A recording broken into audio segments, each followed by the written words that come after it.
Has the world's oldest profession always been controversial?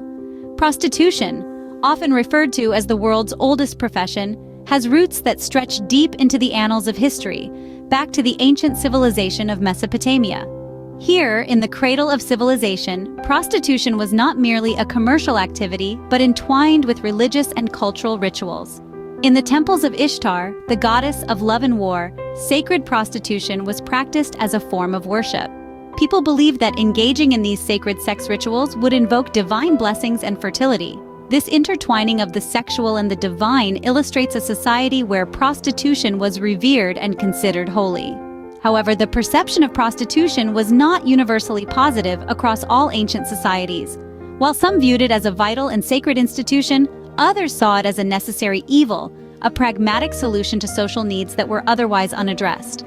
This dual perspective highlights the complex role prostitution played in early human societies. From sacred temples to the streets of ancient cities, prostitution has a complex and storied past. How did ancient Greece and Rome handle the concept of the prostitution? Let's delve into the intriguing world of the classical era, where prostitution was not only prevalent, but carried a significantly different connotation than it might today. In ancient Greece, particularly in Athens, prostitution was an integral part of the social fabric and was indeed legal. The city was known for its hetairai, or courtesans, who were educated women providing companionship and sexual services to the upper echelons of society. These women could often influence their wealthy patrons and were regarded with a mixture of respect and fascination. Meanwhile, the lower end of the spectrum saw brothel workers, or pornai, who were typically slaves or foreigners. These women had less autonomy and received far less esteem than the hetairai, but played a crucial role in the economic structure of the city. Over in ancient Rome, prostitution was similarly legal and structured. The Roman Empire regulated the profession through licenses and even taxed the earnings of sex workers. Brothels were legally sanctioned and were marked by a distinct symbol of a phallus above the door. This not only identified the nature of the establishment, but also reflected the Romans' open attitudes towards sexual imagery. Sex workers in Rome, known as lupi or she-wolves, varied widely in status and independence. Some were slaves, while others were free women who chose the profession for economic reasons. Culturally, both Greek and Roman literature and plays often referenced prostitutes, indicating their integral role in society. However, it's essential to note that despite certain protections and the normalization of their work, sex workers often lived on the margins, facing social stigmatization and legal restrictions. In the classical world, prostitution was an organized and at times respected profession. Did the Middle Ages turn the tide against prostitution? As we delve into this era, it's clear that the period was marked by significant shifts in attitudes towards sex work, primarily influenced by the rising power of the Church. The Middle Ages were a time when the moral compass of society began to spin with fervor, particularly with the Church at its helm. The Church's influence was profound, embedding itself into the legal and social fabric of the time. In many regions across Europe, laws were introduced that sought to regulate or outright ban prostitution. These laws were not just about controlling sex work, but were part of a broader agenda to mold societal behavior in line with Christian values.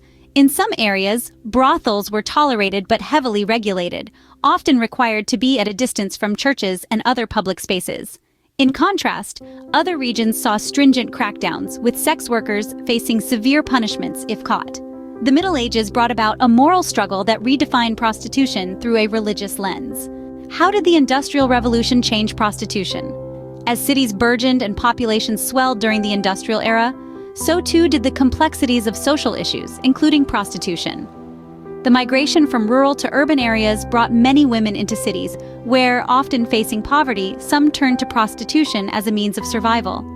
The Industrial Revolution fundamentally altered the dynamics of prostitution. The anonymity of burgeoning cities made it easier for women to engage in such activities without the stigma they faced in smaller communities. This era also saw the rise of the infamous red light districts, areas in many cities around the world designated, either officially or unofficially, for the commercial sex industry. As prostitution became more visible, it also became a subject of significant public and political debate. The late 19th and early 20th centuries were marked by a flurry of social reform movements. In some regions, these movements aimed to eradicate prostitution, viewing it as a moral blight. In others, the approach was more about regulation, attempting to control the industry under legal frameworks to ensure health and safety standards. This period also witnessed the early stages of what would become the modern sex workers' rights movement. Advocates began to argue for the decriminalization of prostitution, framing it as a matter of personal choice and calling for the protection of sex workers' rights and dignity. Urban sprawl and social shifts brought prostitution into the public and political arenas, transforming it from a whispered-about activity to a topic of robust societal discourse. Where in the world is prostitution legal today? The legal status of prostitution varies dramatically across the globe, reflecting diverse cultural, moral, and legal frameworks. Let's take a journey through some of these legal landscapes, starting in Europe. In the Netherlands, prostitution is not just legal, it's also regulated. This means that sex workers are protected under labor laws and have access to health services, making safety a priority. The government's rationale behind this approach is harm reduction, aiming to control the industry and reduce exploitation. Moving to Sweden, the approach shifts dramatically. Sweden criminalizes the purchase of sexual services, but not the selling of them. This model, known as the Nordic model, is designed to decrease demand for prostitution and push back against the sex trafficking industry. It's an approach that has been adopted by several other countries, including Norway and Canada, with the aim of protecting sex workers by targeting the demand rather than the supply. Across the pond in the United States, the legal status of prostitution is mostly illegal, with the notable exception of parts of Nevada. In these areas, brothels are legally operated, heavily regulated, and workers are required to undergo regular health checks. This anomaly in American law highlights the complex attitudes towards prostitution in the country, where it remains a contentious issue. In contrast, in countries like New Zealand, prostitution is decriminalized. This means that while it's not regulated under strict laws, it's not subject to criminal penalties either. The decision to decriminalize prostitution in New Zealand was based on the belief that criminalizing the industry only marginalizes the workers, making them less likely to seek help from law enforcement and health providers. In many parts of Asia and the Middle East, prostitution remains strictly illegal and is met with severe penalties. These regions often have conservative views on sexuality, which influence their strict legal stances. The legal landscape of prostitution is as diverse as the countries that legislate it. What are red light districts, and where can you find them? Red light districts are specific urban areas known for the availability of prostitution and other adult entertainment services. These zones often emerge in big cities, where nightlife is vibrant and diverse. One of the most famous red light districts is De Wallen in Amsterdam. Nestled in the heart of the city, De Wallen is not just about its neon lights and the allure of its windows, but it's also steeped in a rich history that dates back several centuries. Here, the blend of old-world charm with the candidness of the sex industry creates a unique cultural landscape that attracts millions of tourists each year. Moving halfway across the world, let's talk about Kabukicho in Tokyo. Known as the sleepless town, Kabukicho offers everything from love hotels to pachinko parlors.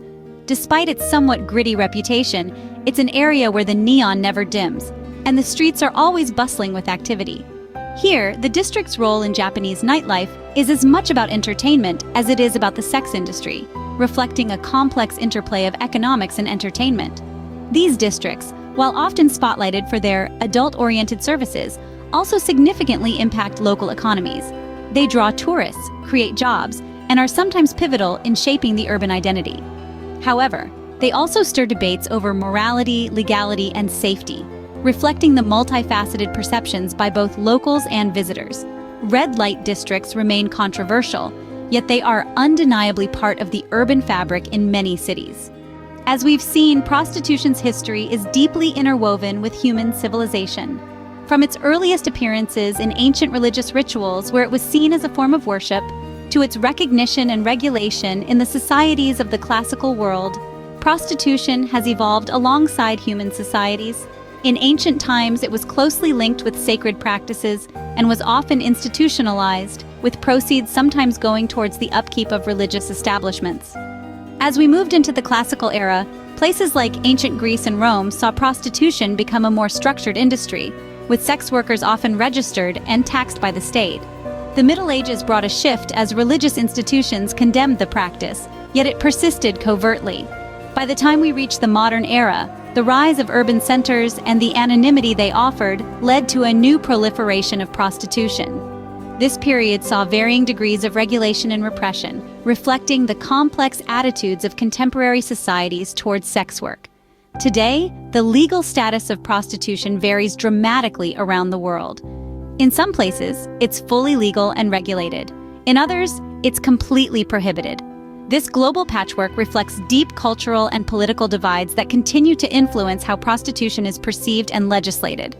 Understanding the historical trajectory of prostitution helps us comprehend the myriad of perspectives that shape current debates and policies. It's a reminder that the issues surrounding prostitution are not just about legality and morality, but are deeply rooted in the fabric of human social and economic history. By exploring the shadows of history, we gain insight into the complex world of prostitution and its enduring presence in society.